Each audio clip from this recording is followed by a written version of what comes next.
Şəkidə Azərbaycan Kəlağayısı günü münasibəti ilə İpək tellərdə Milli Kimlik adlı tədbir keçirilib. Şəki Zaqatala Regional Mədəniyyət İdarəsinin dəstəyi, Şəki şəhər Heydər Əliyev Mərkəzinin təşkilatçılığı ilə keçirilən tədbirdə əvvəlcə Kəlağayıya naxışın salınma prosesi peşəkarlar tərəfindən əyani şəkildə təqdim olunub. Həmçinin Kəlağayının Sehri adlı sərgi keçirilib. Tədbir çərçivəsində xüsusilə qeyd olunub ki, Kəlağayı Azərbaycanın milli irsinin ən incə və dəyərli nümunələrindən biridir. O, təkcə başörtüyü deyil, xalqın zövqünün, ruhunun və mənəvi yaddaşının daşıyıcısıdır. Kəlağayının yaranma tarixi ölkəmizin çoxəsrlik ipəkçilik ənənələri ilə birbaşa bağlıdır. Azərbaycanın müxtəlif bölgələrində Kəlağayı nümunələri naxışı və texnikası ilə fərqlənsə də, onun əsas fəlsəfəsi qadının zərifliyini, ismətini və saflığını simvolizə etməsi dəyişməz olaraq qalır. Daha sonra tədbir rəqs və musiqi kompozisiyaları ilə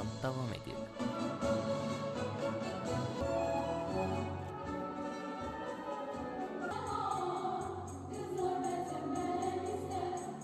Alxasova Güləndam Əkbər qızı, 40 ildən çoxdur ki, elə bil ki, mən təkalduz sənəti ilə məşğul oluram.